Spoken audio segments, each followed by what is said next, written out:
Good day guys, and welcome back ulit sa ating channel po. Today's video, Yamaha Miayon 25 ay nagkaroon ng problema sa kanyang makina. Sabi niyo guys, no, lagi ito nagbabawas ng langis. Hirap makaabot ng kahit isang baso at taga-chins oil ni Bossing. Siyempre, piprontensible na kanyang trabaho ay shout out mas honor, yun. Salamat boss sa tiwala. So, ngayon guys, magpapalit tayo ng bagong cylinder block since si Bossing is naka-order sa Shopee, no? So, ito yung block niya guys.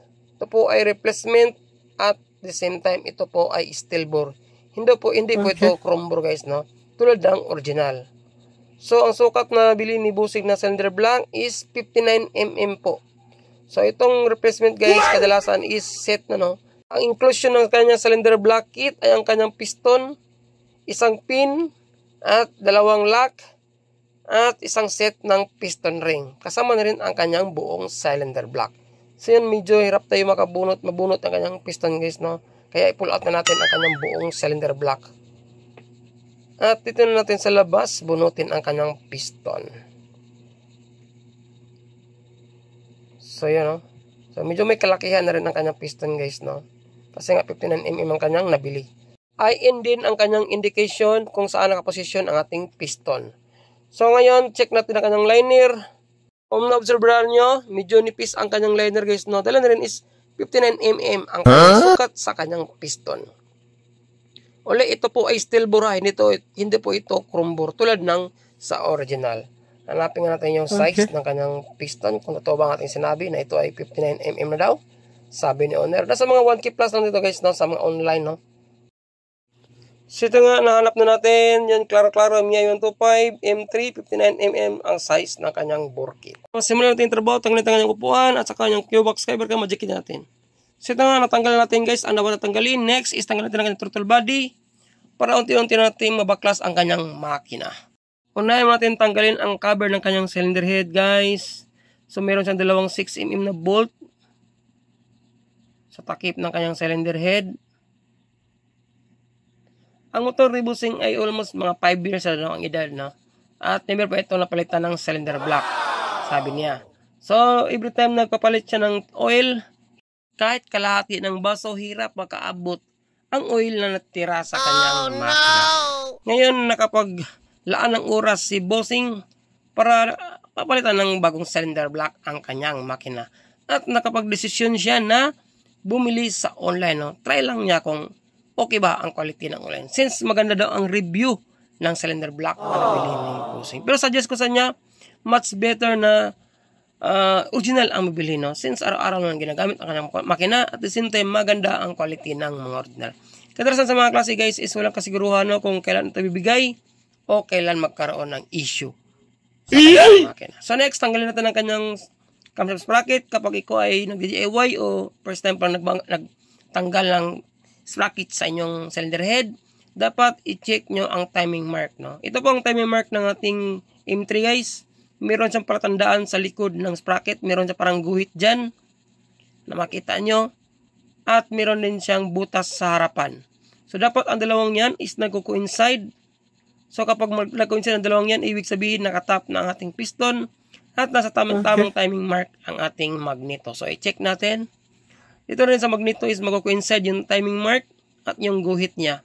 So meron siyang guhit yan guys sa magneto, at meron din parang maliit na arrow sa ibabaw ng ating makina. So dito nyo makita guys, medyo may kalawang na rin ang kanyang magneto, no? Pero meron siyang guhit na transparent na makita nyo dyan guys. So dapat ang dalawang yan is nagko-coincide. So kapag nag-coincide ang dalawang yan, matik na nasa tamang timing na ang ating magneto at nakatap dead center ng ating piston. Automatic nag-coincide din ating camshaft sprocket at the same time yung timing mark ng ating cylinder head.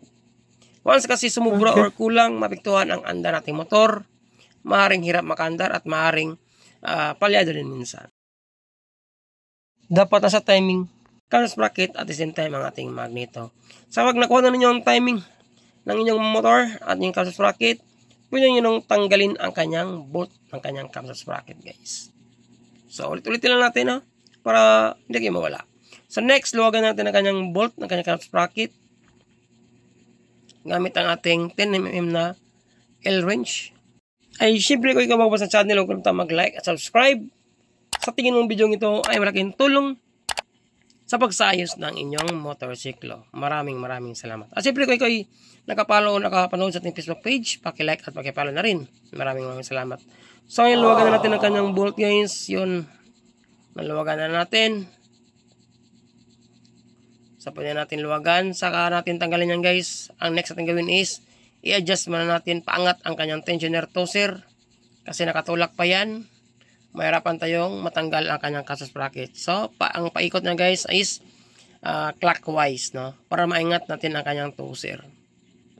Next, pwede na natin tanggalin ang kanyang bolt sa kanyang casus bracket para mabilis at hindi mahirapan tanggalin ang kanyang sprocket guys. Kasi maluwag na ang kanyang timing chain yun, no? Since natatanggal natin ang kanyang sprocket, ito yung sinasabi ko guys na palatandaan, itong guhit na ito, ituturo ko ha.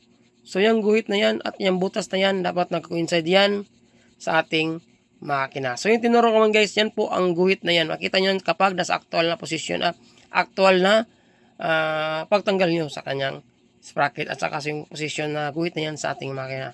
Next, tanggalin natin ang 4 na nut sa kanyang cylinder head. Medyo luwagan muna natin ang 4 na nut guys. Kapag naluwagan na natin ang 4 na nut, next naman natin tanggalin yung 2 alin na stud bolt na mataas sa loob ng kanyang cylinder head. So nakita nyo naman guys na napakaitim ng kulay ng kanyang makina, cylinder head. Indikasyon niya na laging natutuyuan ng langis ang makina ni bossing. So yung sinabi kong 2 alin na mataas guys, yan ang next natin tanggalin. Makita nyo yan sa loob ng ating cylinder head. So gamit ang ating impact bit na allen type. Okay. So yan, tanggalin na natin ang 2 yan. Kasi kapag hindi nyo nakita ang 2 yan, hindi nyo mabubunot ang cylinder head. So kapag natanggal nyo ang 2 alin na yan, next naman yung tanggalin guys ay syempre yung 4 na rin na nut.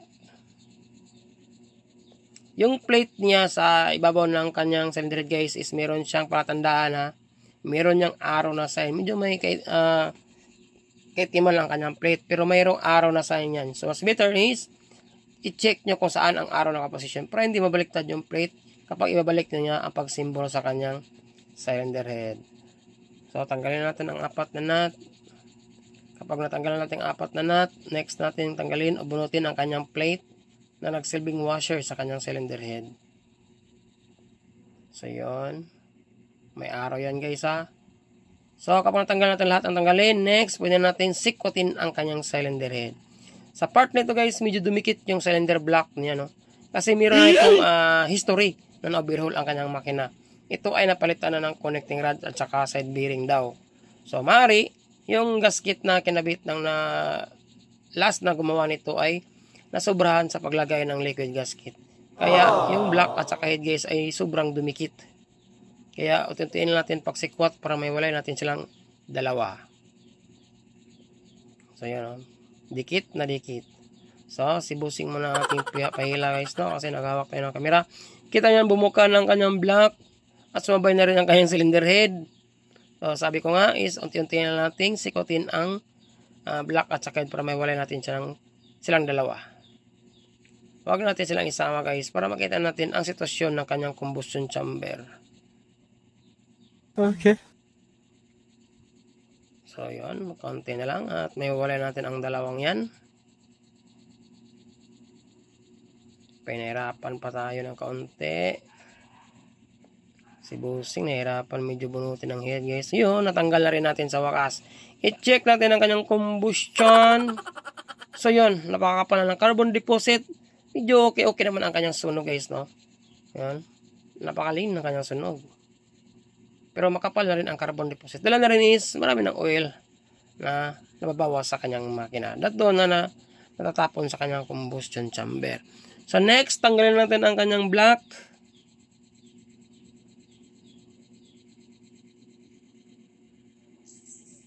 Kapag yung motor na experience na laging nababawas ng langis at kahit mga 25 days or kalahating buwan simula kayo nag-change oil ay hirap makaabot ng kahit kalahati ng baso ang nagtirang oil, indication na yan guys na nagbabawas na talaga ng langis ang inyong makina. So, bigyan nyo pansin, huwag nyo pag walang bahala kasi kapag nalimutan nyo mag-change oil, nangyari sa inyong makina is magiging change oil na talaga.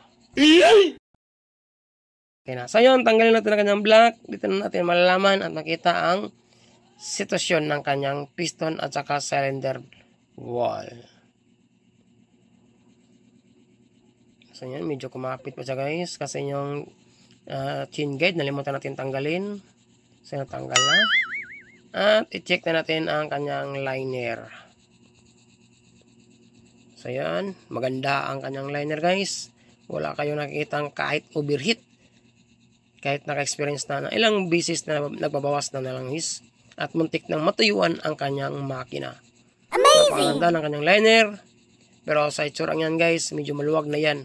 Kapag nilagay natin ang mga rings na yan sa loob ng kanyang liner, malaki na po ang kanyang clearance. So dito naman sa kanyang piston, nakita natin maraming mga hairlines, mga gasgas. Ito yung nasisira talaga guys, no? Yung piston talaga ang natatamaan niya. So need mo natin tanggalin ang kanyang pin para makita natin malapitan ang sitwasyon ng kanyang piston skirt. Yun, si bossing muna natin pinatulak guys kasi naghahawak tayo ng ating camera. Kapit na kapit ang kanyang pin. So yun, natanggal na natin. Check natin ang kanyang piston head at saka yung skirt. Unahin natin yung kanyang skirt. So yun, maraming mga hairlines, guhit. Diyan lumalabas o dumadaan yung oil papunta sa ating cylinder. Ito yung pinakagrabe guys. So, napakalaking guhit na nangyari sa kanyang piston. So palatandaan niya na may problema talaga ang kanyang piston guys. So yun, ito naman maraming mga hairlines na maliliit at yung carbon deposit niya medyo kumakapal-kapal na rin. Dala na rin sa oil na nasusunog sa ating combustion chamber. A few minutes later. Magpapalit na po tayo ng kanyang cylinder block. Ito po ay class A. Sa mga 1K plus lang ata ang block na ito. Ito po ay 59mm na bore kit. At the same time, ito po ay steel bore. Hindi to katulad ng original na chrome na hindi pwede nang maribor. Ito pong steel bore na chance na maparibor pa natin. Pero di ka sure kasi ito po ay 59mm na bore. So ngayon guys, ang next natin gawin is ikakabit na natin ang 5 rings sa kanyang piston. So ang inclusion ng kanyang 5 rings na kanyang piston ay ang kanyang 2 oil ring na manipis, isang oil skipper o expander ring at 2 compression ring. Una natin ikabit guys ang kanyang expander ring, yung parang kulubot na nagwi-wave sa kanyang piston. So ito yung nasa sandwich ng 2 oil ring natin guys. Nasa pinakaibaba yan na part ng ating piston, malapit sa piston skirt. So kahit walang dead ends yan or kahit saang end yan nilagay ang kanyang gap, aux lang. Ang importante yung 2 oil ring natin na manipis is magkadistansya ang kanilang end gap, para hindi basta-basta makapenetrate yung oil sa ating piston. So, kahit yung end gap ng ating oil ring is sa kabilang dulo ng pin, at yung isa namang end gap ng ating oil ring is sa kabilang dulo naman ng pin natin, para hindi siya basta-basta makalapit. No? Kasi yung mga rings natin guys, unti-unti yung umiikot sa loob ng ating cylinder block. Katagalan. Kapag unti-unti lang nagkaroon ng pagnipis sa ating rings, mas may guys, meron talaga silang gap. Next natin kabit ay ang kanyang pangalawang oil ring. So goods na ang ating 2 oil ring at saka expander ring. Next naman is 2 nating compression ring. So sa compression ring guys, meron siyang manipis at saka medyo may makapal. Yung nakasanayan natin is usually kinakabit natin yung makapal is sa first compression ring. So yung merong yung makitang litra sa ibabaw na bahagi yan nakaposisyon. Depende na sa inyo kung ano nakasanan nyo. Kung baliktad natin ng rings, is walang problema yon, as long as may kabit natin siya ng tama. Ang next naman sa ating top compression ring, medyo may kanipisan ng kaunti. So, yung may litra sa ibabaw din na bahagi. Yung IN, ibig sabihin guys, nasa intake position yan. At nasa ibabaw yan na bahagi ng ating cylinder block. Iba yung indicator to guys, no? IN ang nakabutang, hindi yung arrow na sign. Usually arrow talaga pag Yamaha eh. So, yung end gap natin sa ating compression ring, yung isa sa ibabaw, at isa naman ay sa ilalim, no? So, mas maganda is magkalayo ang kanilang distansya. So, next is ang kanyang pin, isang base gasket at saka isang top gasket, at 2 lock niya. So, nakabit na natin ang mga rings guys. Next is ilagay na natin ang kanyang pin sa loob ng kanyang piston. Lagyan naman natin ng oil ang loob ng connecting rod na paglalagyan natin ng pin para meron na siyang sariling lubrication. At mayroon na siyang pampadulas. So, siyempre lagyan natin ang pin para pagpasok sa ating connecting rod. Mabilis natin siyang mai-shot. Ilagay na rin natin yung pin sa loob ng connecting rod. So, kung observeran nyo guys, no, medyo may kalakihan talaga ang kanyang piston. Halos, malit na lang ang gap between sa kanyang mga stud bolt. So, advice ko kay bossing is tamang break-in pa rin. No? Huwag pa rin magiging kaskasero. Kasi yun ang maging dahilan na baka magkaroon ng possible ma-overheat ang kanyang piston. Dala na rin guys kasi nga maiwasan natin magkaroon siya ng gas-gas sa kanyang liner. Kahit bago pa, hindi natin maiwasan na magkaroon ng problema kung sakaling masubrahan ang pwersa ng ating makina. Lalo na ito ay replacement lamang at hindi original. Mas maigi is careful tayo sa pagdadala o pag-handle ng ating motor. So, napasok na natin ang pin. Kapag napasok na natin ang ating pin sa loob ng ating piston at connecting rod, i-double check natin na dapat yung dalawang lock sa ating pin is kompleto guys. Kapag nalimutan natin yung isa sa mga pin na yan, delikado ang ating liner, maaaring masira kapag lumuwa ang ating pin sa loob ng ating piston. So, goods na, nakabit natin dalawang lock, at saka yung pin o ox na rin, at saka gap ng ating top compression ring, at saka second compression ring. Next naman natin ilagay ang kanyang base gasket. Ang kanyang base gasket guys ay hindi original na, dahil ito po ay inclusion ng kanyang bore kit o buong set ng kanyang cylinder block. So, ipasok din natin ang kanyang timing chain. Kapag tayo ay nagtatap overhaul, lalo sa mga nagdi-DIY at mga baguhan pa lang sa ganitong trabaho, huwag nating mandaliin ang ating pagkabit ng mga pisa guys, no? Napaka-importante po na mapupokus lang tayo sa ating trabaho para hindi natin ma-backjob ang ating trabaho guys, no? Lalo na sa mga DIY, no? Kailangan taasan natin ang pasensya, lalo na sa pagkabit ng piston at saka piston ring sa loob ng ating liner. Kasi yan po ang pinaka-importante na part sa pag-top overhaul. So, lagyan na natin ng oil ang ating piston skirt at ang ilalim din ng ating piston para automatic meron siyang lubrication guys sa ating loob ng ating liner. At siyempre, huwag kalimutan natin lagyan din ang ating liner para mabilis ang ating pagpasok sa ating piston sa loob ng ating cylinder block. So, ilagay na natin ang ating block. So, depende na sa inyo guys kung paano i-shoot ang piston. Sa akin naman, ang style ko is ipapatakilid ko ang posisyon ng ating piston. Sabay pasok sa dalawang rings sa ilalim. Tapos naman alalayan ang pagpasok sa dalawang rings sa itaas. Pag napasok na natin ang lahat ng mga rings, unti-unti natin ipasintro yung piston sa loob ng ating liner. Saka unti-unting itulak pababa ang ating piston. Yun po ang aking diskarte guys, no? Kapag ako ay nag-assemble ng piston sa loob ng ating liner. Tingnan nyo guys. Okay. Pinatagilid ko. Tapos yung dalawang rings is una kong pinasok sa ilalim. Tapos sabay alalay sa ibabaw. Yun, di ba? May shoot na natin siya. Sabay tamang pagsentro ng ating piston sa loob ng ating liner.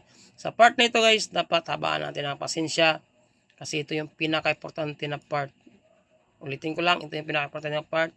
Once tayo ay nagtatap overhaul. Advice ko to sa mga nagpaplano pala mag-DIY na mag-backlash assemble sa kanilang block at cylinder head. At baguhan pa lang sa mga ganitong trabaho, no? So, ito yung pinaka-importante nga part. Dapat focus lang tayo, no? Kasi napaka-importante po na maiwasan natin mabali yung rings. Once na pipilit natin ipasok ang rings kasi naka-experience tayo ng pagtigas ipasok ang block, madudoble talaga ang gasto nyo sa inyong makina.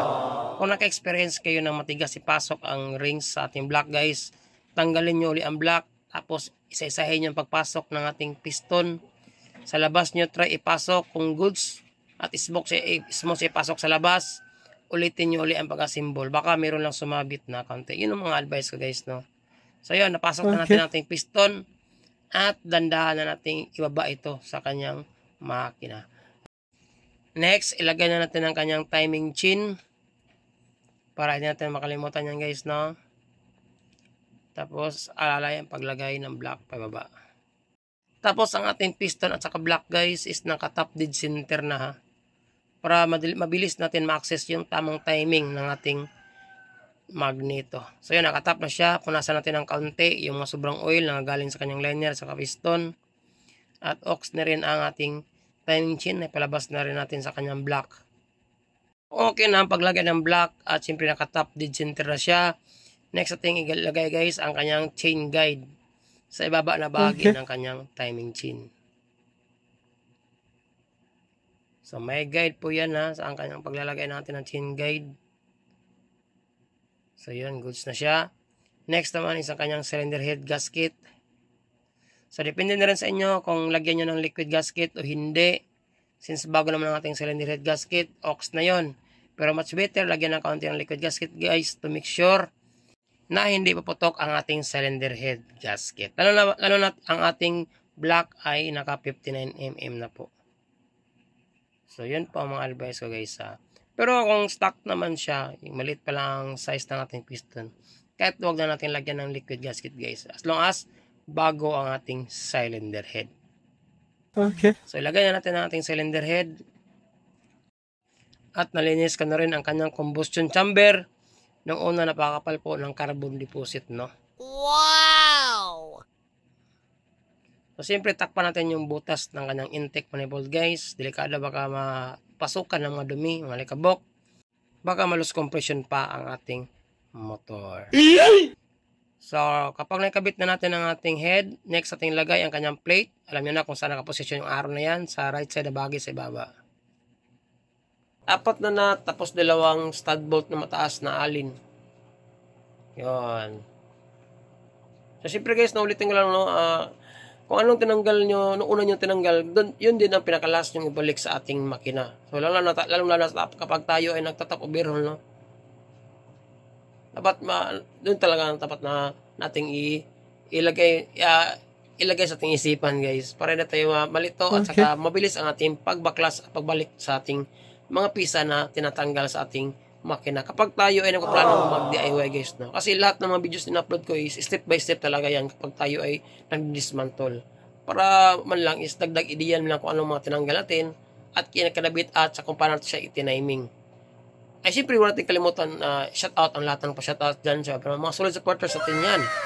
Laging nanonood at laging nagko-comment sa ibaba, no? Salamat sa inyong lahat.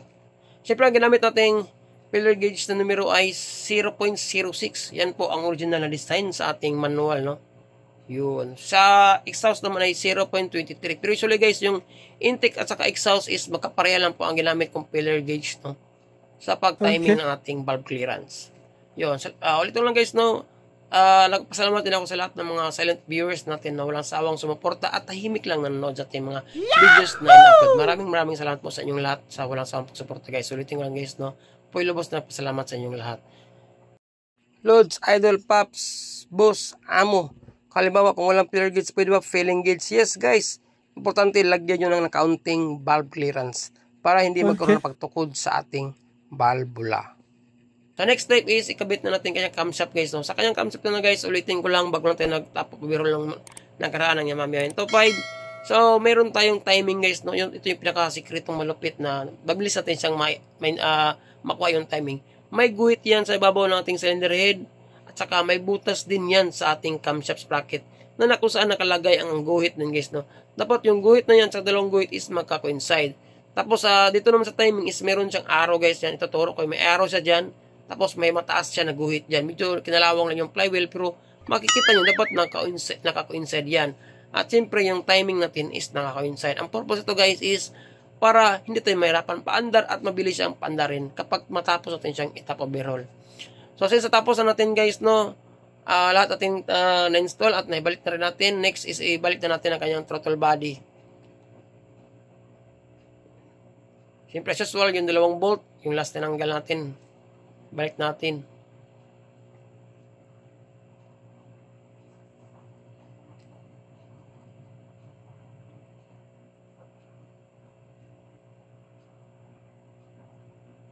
Yun. Pagkatapos magpit natin yung dalawang bolt guys, siyempre is ibalik na natin ang kanyang TPA socket. Tapos, sakit ng kanyang FI natin, no? Yun, yung hose natin sa gasolina, balik na rin natin, no? Plug and play lang yan. Yung click lang nakalock sa kanya. Yan. Tusok lang natin yan. Pabalik automatic, maglalak na yan. Tapos, yung kanyang throttle cable, guys, nabalik na rin natin.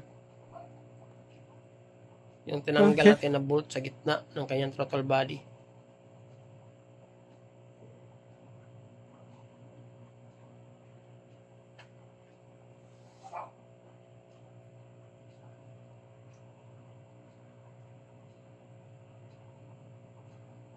Yan. Pagkatapos malagyan ng bolt, guys, ay siyempre takpan na natin ang kanyang cylinder head, no?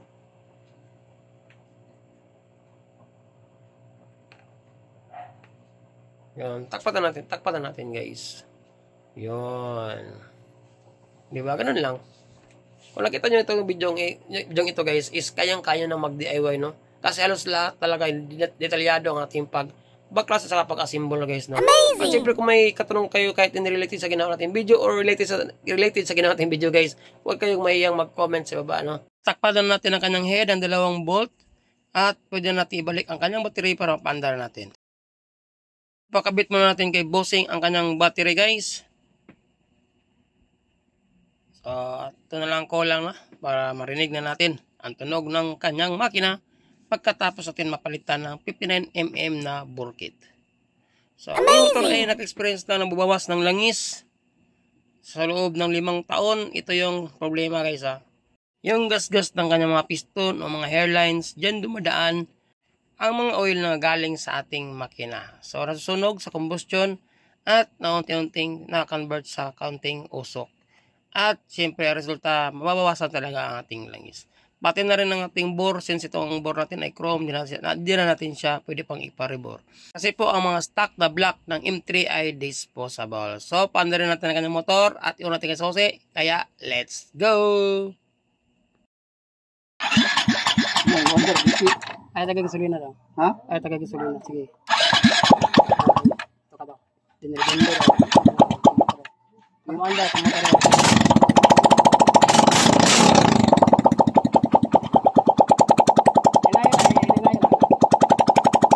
Yun, no, umandar na kanyang motor. Kaya success ang ating pagkabit sa kanyang 59mm na block.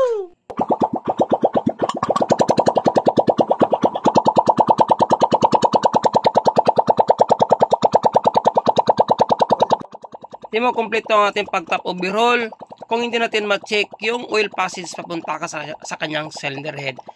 Meron kayong makitang maliit na 6mm na bolt sa katabi ng kanyang total body. So, luwagan nyo lang siya, guys, na pa-counterclockwise ng dandahan.